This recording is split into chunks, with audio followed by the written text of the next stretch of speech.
นบ่วางเว้น7 วันส่วนวานอจอมทันเวสันตันลานลาดก็คือตันบอกขาดยินดีหมายใจมีแต่เราว่าขอเป็นพระพุทธเจ้าสันเด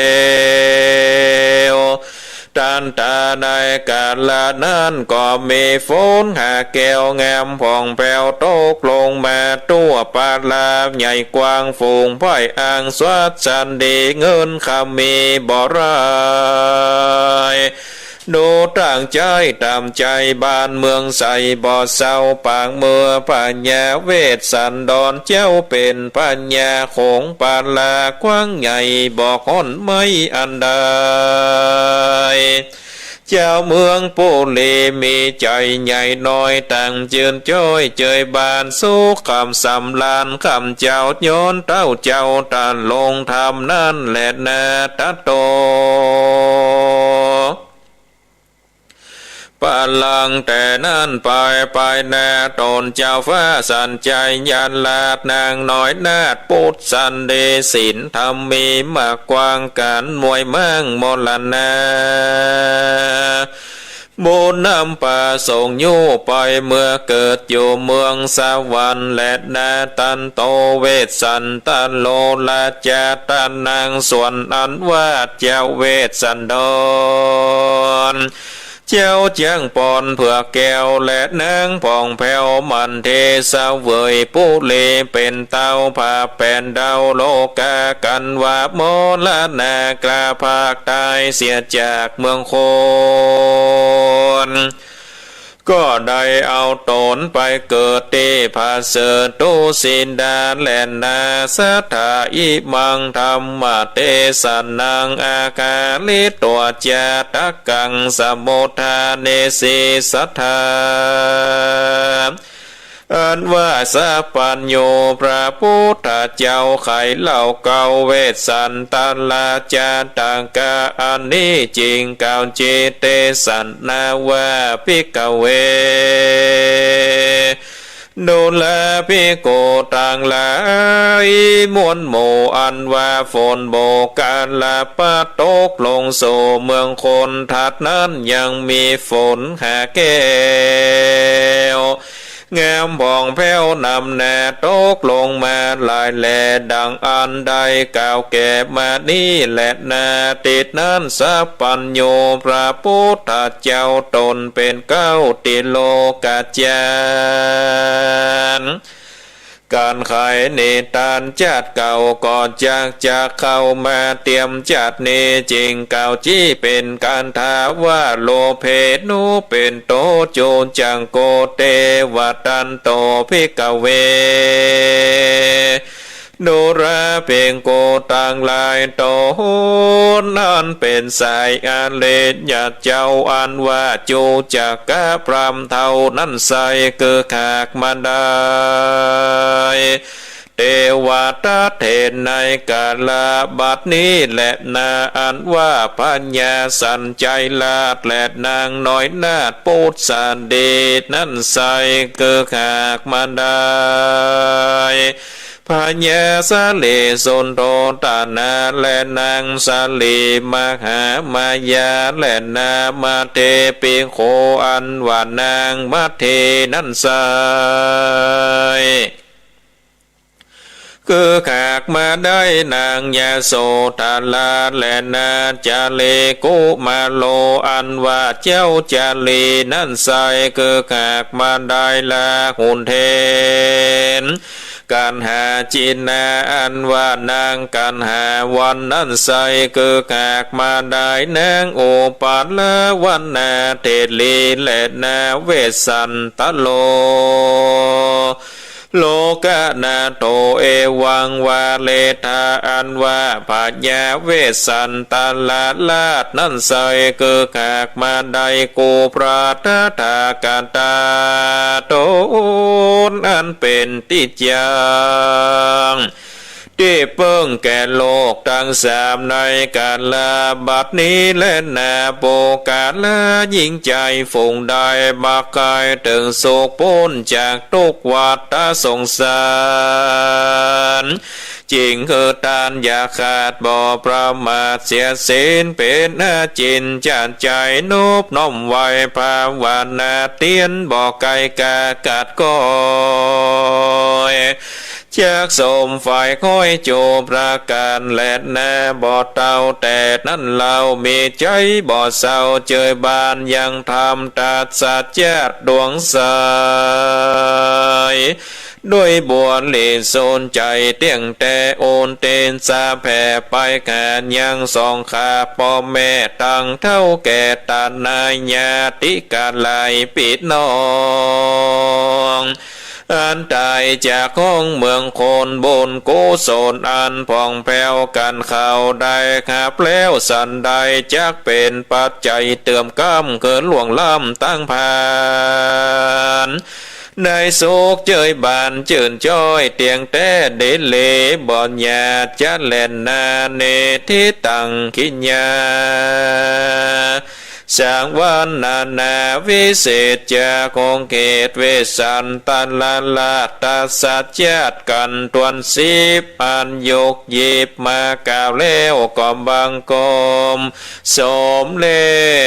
ศสันเดเอาละศรัทธาญาติโยมท่านสาธุชนนักศีลนักบุญทุกท่านการได้เทศนาธรรมพระเจ้าสิบจาดผูกตวนสิบ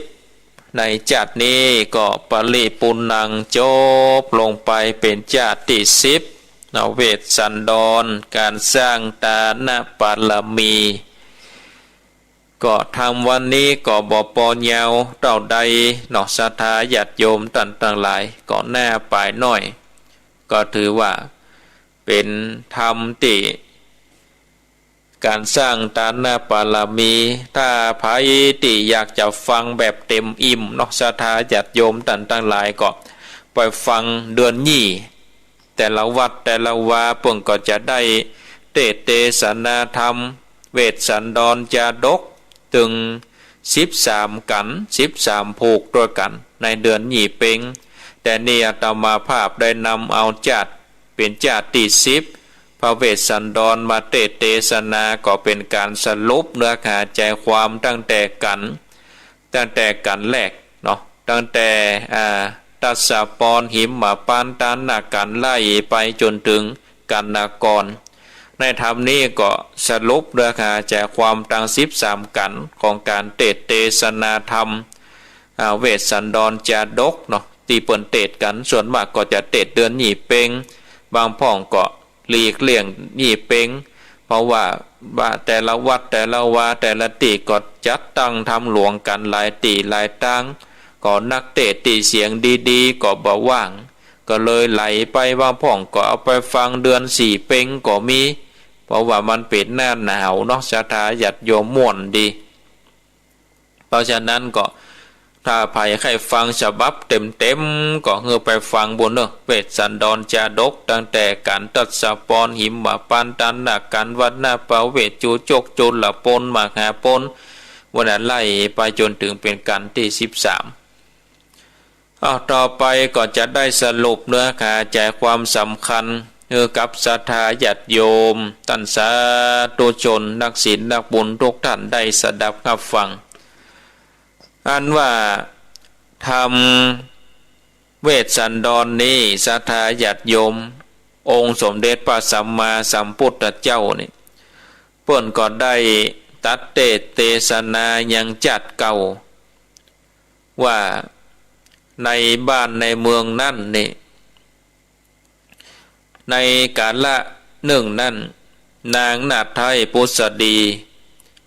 ได้หับปอนจากพระญาอินตาธิราช10ประการแล้วก็ได้ลงไปเกิดเอากำเนิดอยู่ในต้องแห่งเต้ามัทธราชกันว่านางอายุได้16 ปีนี่ นางก็ได้นางพุทธดีนี่ก็ได้อภิเษกสมรสเนาะกับพญาสันใจติเป็นเจ้าเมือง4 ปีหลังจากนั้นนี่พญาสันใจกับนางพุทธดีก็อยู่ปกบ้านป้องเมืองเป็นเจ้าฟ้ามหากษัตริย์อยู่ในเมือง4 ปีแล้วนี่นางพุทธดีก็ได้มีต้องจนถึง10 เดือน10 เดือนแล้วนี่ตามประเพณีของอินเดียนี่ศรัทธาญาติโยมก็จะต้องปิกไปเกิดที่บ้านเมืองของตัวเก่าหลังจากที่นางนั้นก็ได้เสด็จไปเนาะเสด็จไปแอวกลางเมืองบางที่ก็ว่านางนี้จะไปเกิดบ้านเก่าเมืองเก่าของนางพุทธดีแหมตำหาหนึ่งก็ว่านางนั่นนี่แอวพอบ้านพอเมืองไปถึงกลางแยกศรัทธาญาติโยมท่านสาธุชนท่านต่างหลายไปถึงกลางแยกกลางตางนางก็ได้ประสูติยังปุตตาออกมาคนหนึ่งมีลักษณะเนื้อตนอันงามเนาะกันว่าได้ทำขอดตีกลางตางแล้วนี่ก็ปิกมาจนถึงหอคำปราสาทพญาสันใจลาดก็เลยใส่ชื่อว่าเวสสันดรเพราะว่าเกิดตีกลางตางเตียวจรของปอก้าหลังจากนั้นนี่พญาเวสสันดรพระเวสสันดรเนี่ยเกิดขึ้นมาแล้วนี่ก็ได้มีจ้างตัวหนึ่งชื่อว่าปัจจัยญานาเกณฑ์หรือว่าปัจจัยญานาคเนี่ยได้เกิดขึ้นมาตีในโขงเขตห้องนคร4 ปีก็ถือว่าเป็นจ้างกู้บุญกู้บารมีกันว่าพญาเวสสันดรนี่มีอายุได้16 ปีก็ได้ขึ้นเป็นเจ้าฟ้ามหากษัตริย์ปกบ้านป้องเมือง4 ปีแล้วก็ได้นางมัททีนี่มาเป็นอัครมเหสี2 คนก็ได้อยู่กับกันเนาะศรัทธาญาติโยมก็ได้อยู่กับกันไปจนว่านางมัททีนี่มีลูกปลอดใจคนหนึ่งลูกไม่ยิงคนหนึ่งก็คือเจ้าจารีแล้วก็เจ้ากันหา2 คนนี่เป็นลูกกู้กันแล้วพ่อก็ได้ย้อนกล่าวถึงว่าไปยังเมืองกลิงกลาดเนี่ยศรัทธาญาติโยมฝนบรรตกหลายปีหลายเดือนบ้านเมืองก็แห้งแล้งเจ้าเมืองก็ตุกอยากปักแห้งอดกันอยากเข้าอาหารสัพยังเพราะว่าฝนบรรตกเนาะปลูกข้าวก็ตายแดดปลูกพืชปลูกผักก็ตายเพราะว่าบ่มีน้ำไปเลี้ยงน้ำที่มีอยู่ก็เหือดแห้งไปก็เลยหู้ข่าวว่าในเมือง4 ปีว่ามีจ้างตัวหนึ่งนี่เป็นจ้างที่ไปทางใดนี่มีความวิเศษไปทางใดบ้านเมืองนั้นก็จะจุ่มเย็นฝนก็จะตกต้องตามฤดูกาลแต่จ้างนั้นเป็นทรัพย์สมบัติของพญาเวสสันดรเฮาควรที่จะไปขอเอาจ้างนั้นมาไว้กับบ้านกับเมืองเพื่อที่จะให้บ้านเมืองกลิงกลาดนี่เป็นเป็นบ้านเมืองที่อุดมสมบูรณ์ก็เลยปากันไปขอศรัทธาญาติโยมปากันไปขอกับพญาเวสสันดรพญาเวสสันดรเพิ่นก็ตึงกึดที่จะฮือตานอยู่แล้วศรัทธาญาติโยมตั้งปณิธานแม้ว่าหัวใจก็ดีแม้นว่าตาก็ดีมีกันว่ามีคนมาขอก็พร้อมที่จะจกหัวใจพร้อมที่จะควักดวงตาให้เป็นตาลการสร้างบารมีนะศรัทธาญาติโยมฮือตานไปติ๊กเตี้ยเปิดมาขอจ้างก็ตานจ้างล่ะเนาะตานจ้างเฮือกับเจ้าเมืองกลิงกลาดในหยาดน้ำหมายตานไปเจ้าเมือง4 ปีนี่ศรัทธาญาติโยมเกิดว่าได้เฮือตานจ้างไปบ้านเฮาก็จะแห้งจะแล้งกับป้ากันโคตรเฮือพญาเวสสันดรหรอกปากันโคเธอปอตกปากันไปถือป้ายชุมนุมไปถือป้ายชุมนุมขับไล่ออกไปเนาะเพราะว่าตามจ้างพญาสนใจก็เจ้าเมืองมาประท้วงชุมนุมอยู่หน้าหออารามหน้าหอโคงหลวงแล้วก็ ก็อย่างเงี้ยใดก็จำเป็นใดคือพญาเวสสันดรออกจากบ้านจากเมืองไปเหก่อนพอลดการปะทะเนาะก็ว่าเจ้าเวสสันดรอยู่ในบ้านในเมืองอยู่โอ้เจ้าเมืองก็จะปะท้วงอยู่ขั้นตึงวันก็บ่จบบ่สิ้นก็เลยได้คือพญาเวสสันดรได้ออกไปพญาเวสสันดรจะออกไปคนเดียวก็บอกคือนางมาตีได้พอเจ้าจารีกันหาเหก่อนว่าอยู่เลี้ยงลูกนี่เนอะอ้ายจำเป็นต้องไปแล้วเจ้าบ้านเจ้าเมืองเกลียดคืออ้ายนะนางมาทีกับเจ้าจารีกันหาก็กันว่าป่อไปลูกก็จะไปโดยกันว่าอ้ายไปน้องก็จะไปโดยแปละคืออ้ายไปอยู่ในป่าในดงคนเดียวได้จะได้เห็นหรอบ่ได้เฮาเป็นกู้กันแล้วต้องไปโดยกันเห็นหรอถ้าเป็นเฮาศรัทธาญาติโยมตันตาหลาสูบไปคนเดียวเตอะข้ากดตู้กดอยากอยู่ในป่าบ่อยเนาะสูบไปคนเดียวเตอะเนาะถ้าเป็นเฮาเนี่ยนะอันนี้เป็นเจ้าจารีกัดหาเป็นนางมาทีก็ขอติดซอยห้อยตามพญาเวสสันดรพญาเวสสันดรนางมาทีเจ้าจารีกัดหาก็ออกจากบ้านจากเมืองขี่ลาดชรถหรอกศรัทธาญาติโยมขี่ลาดชรถไปเดินต่างไปเทิงกลางต่างหมู่พราหมณ์ตั้งหลายก็มาเกิดขอมาเกิดขอยังลาดชรถธรรมศรัทธาญาติโยมมาเกิดขอเจ้าเวสสันดรก็เกิดฮือตานไปตึงบ่ขี้จิขี้ทีศรัทธาญาติโยมเปิ่นขอลดก็ฮือตานลดไปฮือตานมาไปตัวเก่าก็เตียวต่างไปจนถึงในป่าหิมพานต์เนาะในป่าหิมพานต์ในดงในป่านั่นศรัทธาญาติโยมตันตาหลายเกิดอัศจรรย์โลกไหม้ในดงกันว่าพญาเวสสันดรนางมาทีเจ้าจารีกันหาจะกินอันใดนี่บ่ต้องเอามือยื้อบิดหรอกผลละหมากหลากไม้กิ่งไม้นั่นก็จะก้อมตัวตอดลงมาสี่กษัตริย์ได้กินได้บริโภคกึดได้อันใดก่อนได้พญาอินทราธิราชนี่ได้สั่งวิสุกรรมเทวบุตรนี่ได้ลงไปเนรมิตศาลาอาสลมอยู่ในป่าได้จัดแจงแปลงพร้อมยังเครื่องนุ่งผ้าตั้งหลายได้อยู่เอาไว้ในศาลานั้นเขาทั้ง4 คนก็พญาเวสสันดรกับลูกกับนางมาทีก็เดินทางไป4 กษัตริย์เดินไปถึงยังอาสมก็หันว่าอาสมนี่ก็สมควรที่เฮาจะพักยังอยู่ที่นี่เครื่องแต่งกายเฮาก็มีเฮาก็ควรที่จะถือเปตเป็นราศีเนาะถือเปตเป็นราศีได้ปั่มเปงได้บวชปั่มเปงธรรมก็เลยได้อยู่ที่ขั้นนี่นางมาที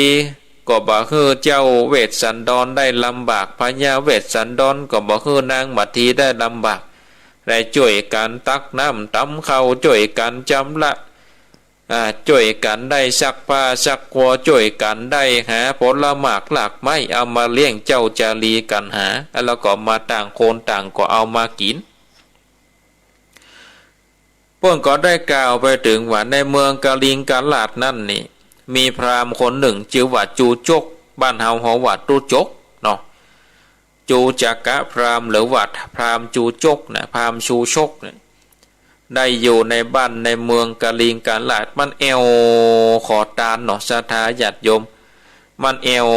ขอทานขอกินไปวันขอตึงวันเนี่ยจนมีเงินได้ปันกะหาปานะหรอเพราะว่าบ้านของมันนี่ในธรรมจูจกปนว่ามันมีเฮือนนี่มันมีเฮือน4 เสาไหวหย่องแย่งโยงแย่งมาขึ้นแกว่งหางก่อไหวแมวขึ้นไอก่อเชิงนี่หรอกจะเอาคำไว้ที่ขั้นก็กลัวคำหายศรัทธาญาติโยมก็เลยนำคำนั่นไปฝากไว้กับ2 สหายผัวเมียซึ่งเป็นเพื่อนกันมาแล้วก็พราหมณ์ชูชกนั้นก็เดินออกจากบ้านของพราหมณ์2 ผัวเมียขั้นไปก็ไปขอกิน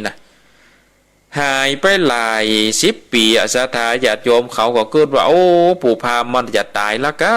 เนาะปู่พามจูจกจะตายไปเห็นละกะก็เกิดว่ามันเอาของมาฝากไว้นี่ก็เลยเตพอปัดโตเป็นทองคำทั้งนั้นเลยเป็นคำเป็นเงินเนาะเป็นเงินโยปันกะหาปันนะปัดโตเอา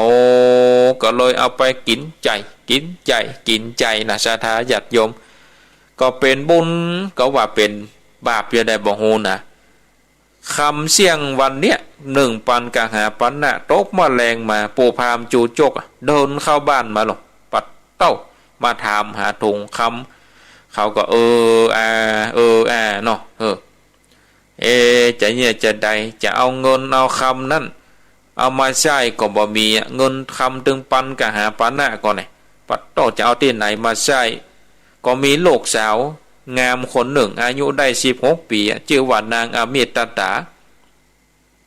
ก็เลยเอานางอมิตตาน่ะปู่พามไปแตนพามแตนคำเนาะศรัทธาแตนกะคำไปนางอมิตตาก็อันนี้ก็ดีศรัทธาญาติโยมถึงแม้ว่าจะได้ผัวเท่าจะได้ผัวเท่าก็ปฏิบัติปัดปู่พามอย่างดีศรัทธาญาติโยมปฏิบัติปัดปู่พามอย่างดีนางพรามณีตั้งหลายก็หันนางอมิตตาก็มันปฏิบัติปัดผัวมันอย่างดีแต่ว่าผัวนางพรามณีตั้งหลายนี่มันบ่ดีเหรอศรัทธาญาติโยมหันนางอมิตตาปฏิบัติปัดปู่พามจูจกดีปีกไปบ้านก็ไปด่า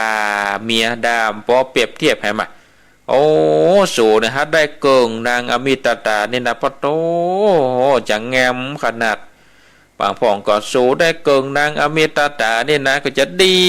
ขนาดไหนหรอกปะโตตึงวันเข้านางพามณี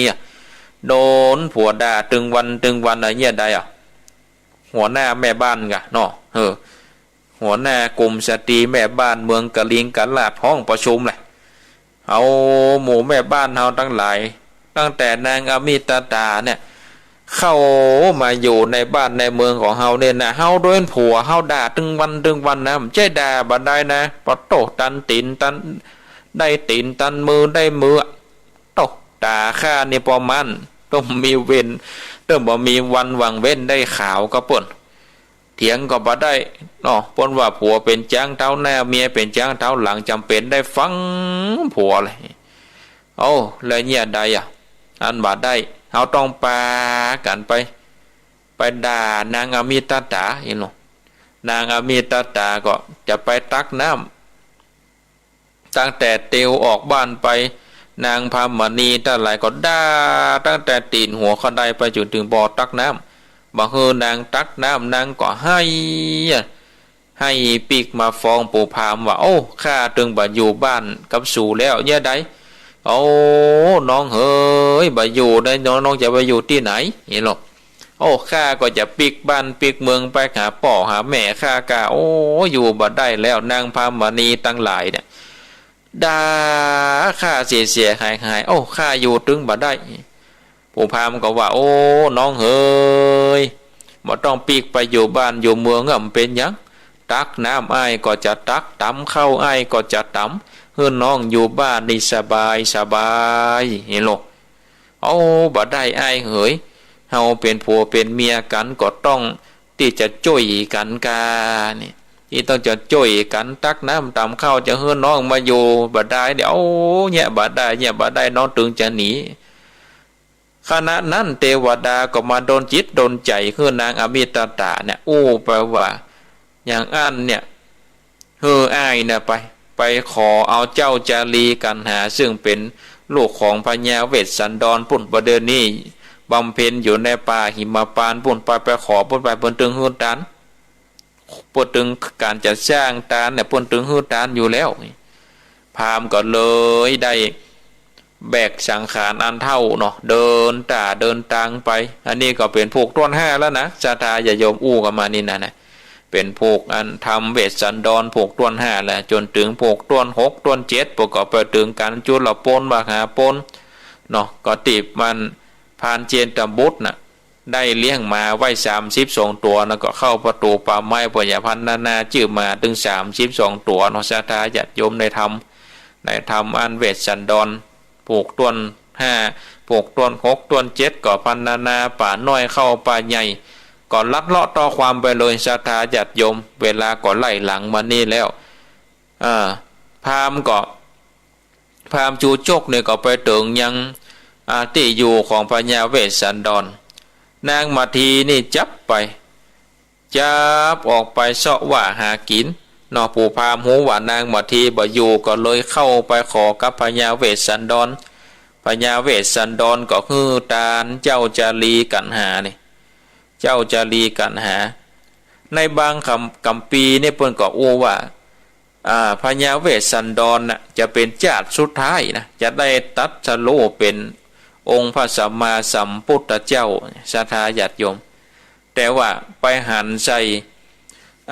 พามชูชกน่ะได้มัดเอาเจ้าจารีกันหาหลังจากมัดแล้วก็บุบไปตัวต่างหรอเขียนไปตัวต่างกึดโคดว่าโอ้เฮาเป็นป่อเนี่ยเฮาบ่เคยได้ตีลูกเฮากำเตือกันว่าข้าเป็นเจ้าฟ้ามหากษัตริย์มีดาบเลยนะข้าจะบั่นคอพามนี่ฮือตายกึดแต่อีบัดใดนะศรัทธาญาติโยมสัพพโญตัญญาณติสร้างมาล่มเลยจำเป็นได้มาเกิดแถมจัดก็คือเป็นเจ้าชายสิทธัตถะได้เสวยลาภแล้วก็ได้ทลัดปัญญาสัพพโญตัญญาณนี่บางกัมปีเพิ่นอู้ไว้นะศรัทธาญาติโยมนะหลังจากที่ได้ฮือตาลูกไปแล้วนางมาทีก็ปีกมาก็มาซ้อหาลูกหาเต้าของหาลูกหาเต้าบ่มีก็ให้พญาเวสสันดรก็เลยบอกความจริงว่าได้ฮือตาลูกไปแล้วโอ้นางก็สาธุอนุโมทนาในการสร้างบารมีเนาะการสร้างบารมีฮักลูกฮักเต้านี่ฮักเหมือนกันนะแต่ว่าฮักการสร้างบารมีสัพพัญญูตัญญานักกว่าลูกกว่าเต้าแม้แต่ชีวิตของตัวเก่าก็คือได้นางมาทีเลยจำยอมศรัทธาญาติโยมหลังจากนั้นพราหมณ์จูจกเนี่ยก็ได้มัดได้ลากเอานางเจ้าจารีกันหาไปเนาะไปจนถึงบ้านเมือง4 ปีพระวัตเทวมตเทวดาได้โดนจิตโดนใจเฮือนหลงเข้าไปเนาะหลงเข้าไปในบ้านในเมืองหลงเข้าไปในบ้านในเมืองของพญาสันใจแล้วพญาสันใจก็เพราะว่าโอ้สองกลุ่มมานี่มันอย่างมาเหมือนหลานข้าแต่ว่าไอ้หรอกก็มันอย่างมาเหมือนหลานเฮาแต่ว่าก็เลยคือคนตั้งหลายไปเอามาเข้ามาในพระราชวังก็ฮู้ว่าเป็นหลานของตัวเก่าก็เลยคนตั้งหลายได้แต่งสำหรับกับเข้าปู่พามได้กินปู่พามได้กินมันบ่ได้กินข้าวหลายวันแล้วเนาะปะเต้างัดใจอันนั้นลำอันนี้ลำก็งัดใจจนต้องมันแตกต่ำมาซะท่าอดเต้าปู่พามก็ตายไปเห็นแล้วปู่พามต้องแตกตายไปเนี่ยกินนักนั่นก็กินนักไปบ่ประมาณในการกินต้องแตกตายไปศรัทธาญาติโยมต่างหลายก็พญาสันใจกันนางพุทธดีก็มาถามยังเจ้าจารีกันหาว่าบัดเดี๋ยวนี้ป่อของลูกของหลานเนี่ยเป็นจะได้ก็เล่าคือฟังว่าโอ้ป่ออยู่ในป่านะปู่เฮ้ยตุกยากไงหรอกก็ใส่ไฟแค่น้อยกันเนาะจารีกันหาก็โอ้ป่ออยู่ในป่าตุกยากปู่เฮ้ยผลกินกับผลละหมากหลากไม้นอนก่อนนอนที่ปืนศาลาปัดต่อแข็งก่อแข็งห้อนก่อก้อนยุงแค่นะเหมือนนอนอยู่ในวังเหรอจะเป็นตุกเป็นยากเอวเจ้าพญาสันใจก็เกิดก็เอ็นดูศรัทธาญาติโยมก็เกิดเอ็นดูแล้วก็เลยปรึกษาอามาตย์เจ้าบ้านเจ้าเมืองก็ฮืออภัยแล้วลูกความจริงว่าจ้างนั้นบัดใจเป็นจ้างของไผก็เป็นจ้างประจำตัวของพญาเวสสันดรเนาะก็เลยฮืออภัยกับป้าปริวานปริวานลี้พลตั้งหลายได้เข้าไปอาราธนาขอพญาเวสสันดรปิกไปอยู่บ้านอยู่เมือง กษัตริย์ตั้งหกศรัทธาญาติโยมปะกันก็ให้ซอกันก็จะให้อย่างเฮือมัวเนาะจนสยบเต้าอย่างเนาะสยบเต้าตายไปก็ถ้าจะหมอกสลบเนี่ยเนาะถ้าว่าเป็นกรรมสมัยใหม่ก็ให้หมอกสลบเนี่ยเนาะให้หมอกสลบเนี่ยการว่าให้แล้วเนี่ยศรัทธาญาติโยมต่างๆหลายสลบตายไปบนบกกระปัดได้ตกใจกษัตริย์ตั้งหกก็ตื่นฟื้นคืนมาก็ปากันเข้าบ้านเข้าเมือง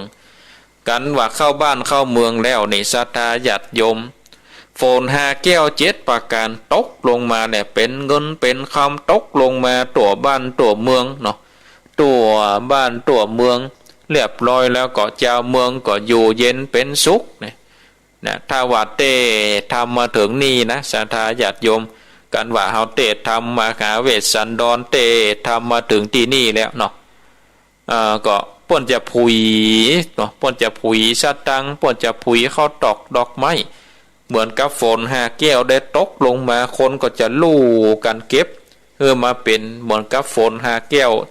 เอาไปไว้บ้านไว้จองก็จะจุ่มเย็นจะมีเงินมีคำบางพ่องในปตกบางวัดในปั้นเข้าเย็นหรอกปั้นเข้าเย็นโหงใส่กันตกลงมาในปตกพอเย็นพอแห้งเนาะมันตกลงมาในมันเจ็บบางพ่องก็เอาใส่เงียดใส่บะนาวบางพ่องก็เอาสตังเหรียญบางพ่องก็สตังใบเขาตอกดอกไม้พระปลายกลางวิหารหรอกกวัดเต้ทำมาถึงฝน5 แก้ว7 ประการตกลงมาเนี่ยนะโอ้เป็นตาดีม่วนเนาะแต่โควิดมาเนี่ยก็ตึงมาได้หันก็ได้เตะทำนะศรัทธาญาติโยมต่างๆหลายอันนี้ก็ปัญญาเวสสันดรก็ปกบ้านป้องเมืองจนถึงกาลเวลาอันควรปัญญาสนใจกับนางพุทธดีก็ถึงกาลอันตายไปก็ได้ไปเกิดในเมืองสวรรค์ปัญญาเวสสันดรถึงแก่กาลมรณะก็ได้ไปเกิดในเมืองสวรรค์เพื่อที่จะรอทลัดปัญญาสัพพัญญูตัญญาณเป็นพระพุทธเจ้าอันเนี้ยศรัทธาญาติโยมต่างหลายทำเวสสันดรผูกต้นซิบอาตมาภาพก็ได้ได้จ้าฮือกับศรัทธาญาติโยมต่างหลายได้สดับขับฟังกันก็ปริปุณังจบลงไปเป็นที่เรียบร้อยต่อไปมาเร็วพอเวลาเนาะมาเร็วพอเวลาก็มีเวลาเหลืออยู่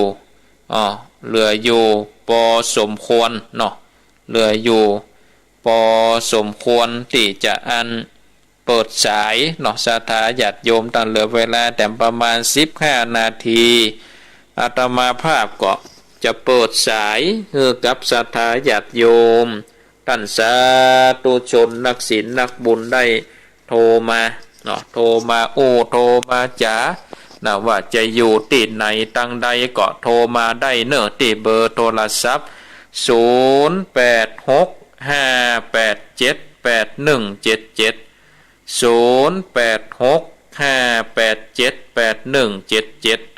หับสายแรกจะเลินปอ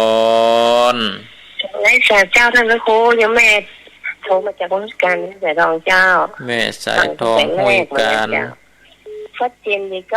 98.15เลยเจ้าชัดเจนดีเจ้า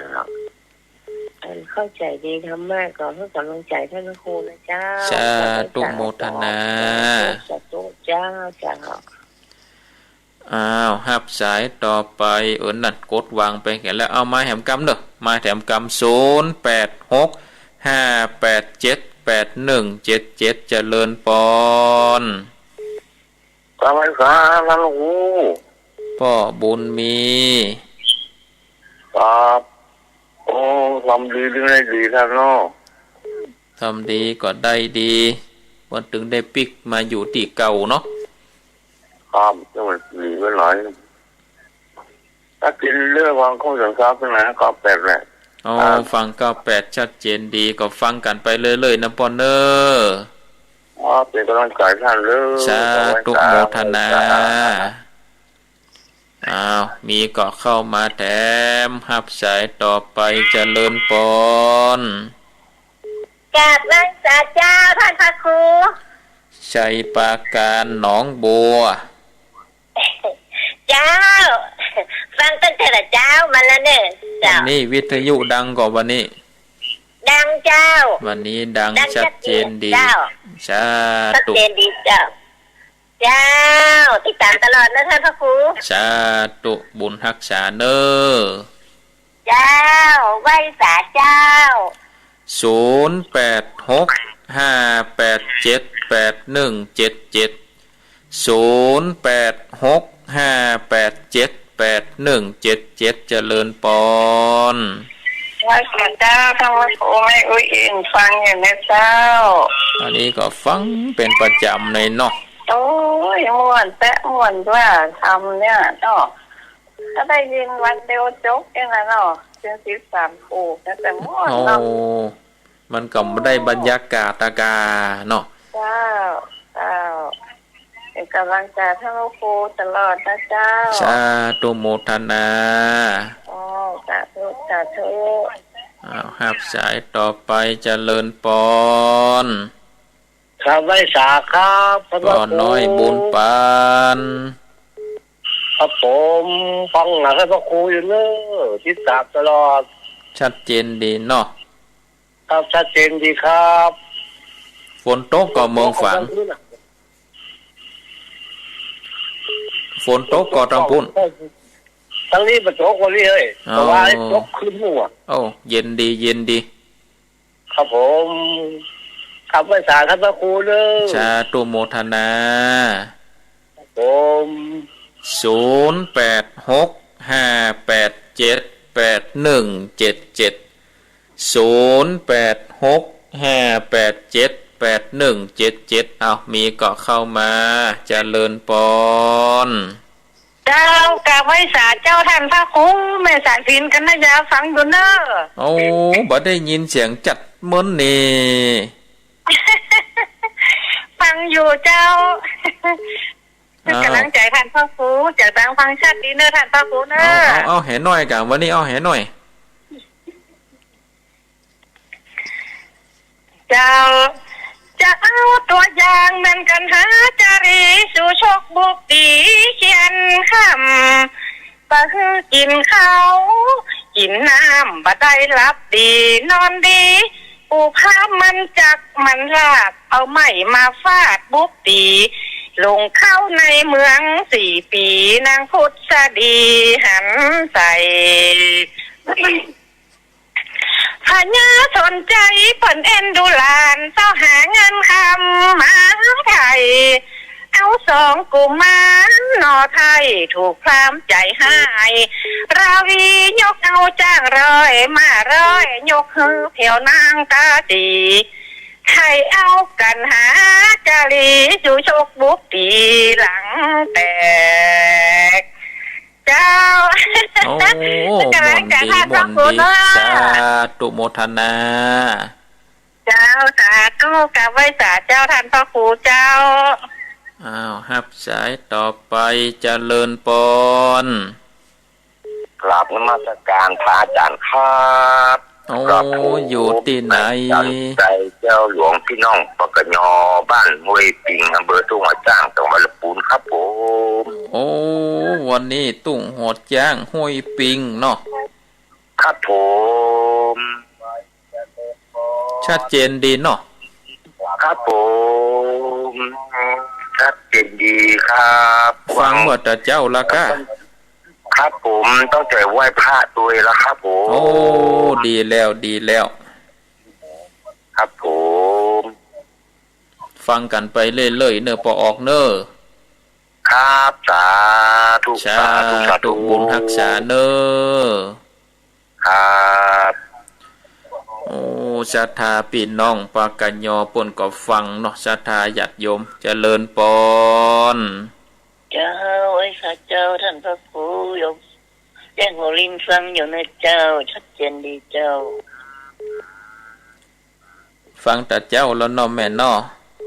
เจ้าฟังทั้ง4 โมงเจ้า เอาฟังดัน4 โมงแล้ว เจ้า ฟังกันไปเรื่อยๆนะแม่เนอะ เจ้าฟังเรื่อยๆนะเจ้าไว้ข้าเจ้า สาธุอ้าว มีก็เข้ามา0865878177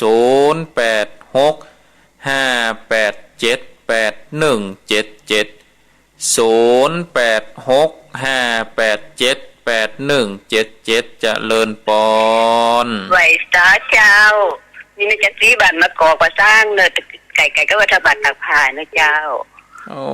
ปวนจะชงน้ำแล้วนี่เนาะเดือน8 เจ้า แห่ง8 คำแต่แห่ง8 คำเจ้ามันขอบคุณดังๆเนอะอาจารย์เหตุริตันดอนที่ผูกจบไปเลยอ่ะสรุปในผูกเดียวจบเนาะเจ้าดีมากเลยมันเลยติดตามฟังตลอดเนอะสาธุขออาจารย์อยู่ดีมีสุขเนอะเหมือนกันจะเลิกเวลาเจ้าเวลาเจ้าหาเมื่อหาตามเหมือนกันเจ้าครับสายเจริญปอนครับไพศาลท่านครูมาแล้วพ่อบุญตันฟังอย่างนี้กันเนอะฟังท่านเจ้าแล้วชัดเจนดีเนาะชัดเจนดีมีไว้จ่าท่านเนอะสาธุโมทนาร่างใจสาธุบุญรักษา0865878177 เจริญปอนกราบไหว้สาเจ้าท่านพ่อครูจากที่ไหนตับเตาเจ้าฟังแต่เจ้าทำตับเตาเจ้าฟังแต่เจ้าแล้วฝนตกนี่ก็ตกวันตะวันนี่บ่พอหลายตาได้แต่คืนนี้เอาแต่นะพูดถึงแม่เจ้าน่ะน่ะเย็นดียากก็ดูต่างขึ้นแล้วเนาะโทษม่วนดีกะม่วนดีสาธุก็เมื่อเปิ่นจะตกก็ปล่อยเปิ่นตกเนาะที่เปิ่นบ่ตกก็กองหาเปิ่นมันม่วนดีกะเนาะแทะหญ้าก็ได้ก่อขึ้นหาเหมาะเนาะก็ได้ก่อขึ้นยังดีเนาะมันบ่พอฮ้อนตาใดรับสายต่อไปเจริญปอนครับไม่สาครับท่านพระครูครับผมจากที่ไหนผมพ่อบุญศรียานะครับมาจากอำเภอแม่อายเลยครับเนอะฟังพ่อบุญศรีครับจะอ่านเจนดีเนาะนี่ทำตรงนี้ก็อวสานแล้วเนาะอวสานแล้วรอฟังเรื่องใหม่ครับจะได้เป็นกำลังใจให้นะครับสาธุฟังกันไปเรื่อยๆเนอะครับผมรับสายต่อไปเจริญปอนเจ้าถ้าทุกพ่อตื่นเจ้าจะว่าต้องมารับนอนนะเฮาว่าเฮาตื่นเจ้าศรัทธาจะตื่นเจ้าเหรอเฮาเนี่ยลุกมาฟังวิทยุน่ะตื่นตั้งตี 3 ตี 4พวกนี้ตื่นฟังหลายๆอย่างแม่โจโทรจากที่ไหนแม่จากลำปางเจ้าลำปางที่ไหนบ้านหยังบ้านลำปางอำเภอเมืองเนี่ยติดวัดหม่อนจำศีลเนี่ยวัดหม่อนจำศีลเนาะ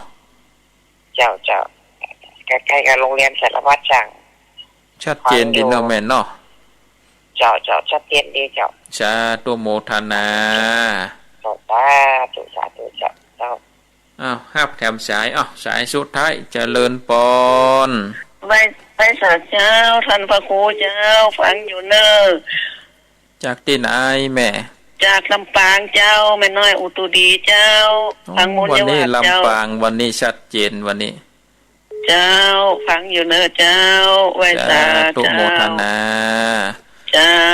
ไว้สาธุขออนุญาตยกหูก่อนเนอะศรัทธาญาติโยมขออนุญาตยกหูก่อนเพราะว่าเวลาก่อนไล่หลังมันนี่แล้วศรัทธาตี 5 กับ 50ก็ตี 5 ว่าตี 2 กับ 52 นาทีเนาะก็จะสรุปสายเนาะศรัทธาญาติโยมสายที่ 1จากแม่สายทองบ้านห้วยการอำเภอบ้านโฮงสายที่ 2จากพ่อบุญมีเมืองกลางสายที่ 3จากโยมแม่บ้านหนองบัวชัยปราการสายที่ 4จากแม่อุ้ยอินอำเภอสะเมิงบ้านแม่สาบสายที่ 5จากพ่อน้อยบุญปัน อำเภอฝางสายที่6จากแม่สายพินลำปางโอ้วันนี้มาเป็นข้าวเป็นเครือเป็นจ้อยโอ้หม่วนดีถ้ามันจ้อยตึงจบนี่โอ้จะซับซึ้งนะสาธาเนาะน้ำตาจะไหลเนาะจะเอ็นดูเจ้าจะลีกันหานี่เนาะสายที่7จากป่อออกตัวแทนจากพี่น้องปากะยอบ้านห้วยปิงอำเภอตุ่งหัวจ้างโอ้วันนี้นี่พี่น้องปากะยอได้ฟังกันก่อสาตุนโมทนาเนอป่อออกเนอฟังกันไปเรื่อยๆนะสายที่8จากแจงหัวลินอำเภอฝางสายที่9จากแม่จันดีสายที่10จากป่อบุญตันเจดี3ยอดสายที่11จากถ้ำตับเต่าสายที่12จากป่อบุญศรียานณอำเภอฝางสายที่13จากลำปางหนอม่อนจำศีลสายที่14จากลำปางหนอแม่น้อยอันนี้ก็ชัดเจนดีก็สาธุอนุโมทนากับศรัทธาญาติโยมท่านสาธุชนพุทธบริษัททั้งหลายที่ได้เปิดเครื่องวิทยุสดับรับฟังเนาะเปิดเครื่องวิทยุสดับรับฟังแล้วก็สาธุอนุโมทนากับศรัทธาญาติโยมที่เข้ามารับชมรับฟังในการถ่ายทอดตามระบบ Facebook ที่บ่ได้ตักได้ตายก็ขอบคุณอนุโมทนาเนอศรัทธาญาติโยมที่เข้ามาแล้วอาตมาภาพบ่ได้ตักได้ตายเพราะว่าเอาโทรศัพท์ตั้งไว้เต็มที่เราสายตาบหันทีแยงพอบหันตัวหนังสือมันหันนิ้วลำไปเนาะมันหันนิ้วมันน้อยลำไปก็บ่ได้ตักตายก็ขอบคุณอนุโมทนากับศรัทธาญาติโยมท่านสาธุชนนักศีลนักบุญทุกท่านที่ได้เข้ามาตลอดถึงศรัทธาญาติโยมที่ฟังทางระบบอินเทอร์เน็ตแล้วก็ขอบคุณที่ลืมบ่ได้ก็ขอบคุณแต่เนาะขอบคุณนักขอบคุณหลายๆขอบคุณบ่ได้บ่มีอย่างก็ขอบคุณกับเจ้าหน้าที่ทุกคลื่นทุกสถานีที่ได้ตื่นเจ้ามาได้เกาะเอาสัญญาณเสียงหลายคลื่นหลายสถานีก็จะมาอ่านรายชื่อก่อนยาวมากันนะเนาะทุกคลื่นทุกสถานีเนอะขอบคุณอนุโมทนาครูบาอาจารย์ขอบคุณอนุโมทนาที่ได้นำเอาสัญญาณเสียงได้ออกให้ศรัทธาญาติโยมท่านสาธุชนได้สดับรับฟังกันเจ้าวันนี้ก็ยานที่อาตมาภาพว่าก็เฮาต่างฝ่ายต่างมีบุญอาตมาภาพก็มีบุ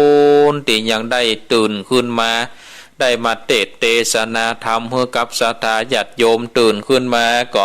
ยังได้มีบุญที่จะได้อนุรักษ์นำธรรมคำสอนแบบปืนบ้านล้านนาปืนเมืองเหนือเฮาบ่ให้ได้สูญหายไป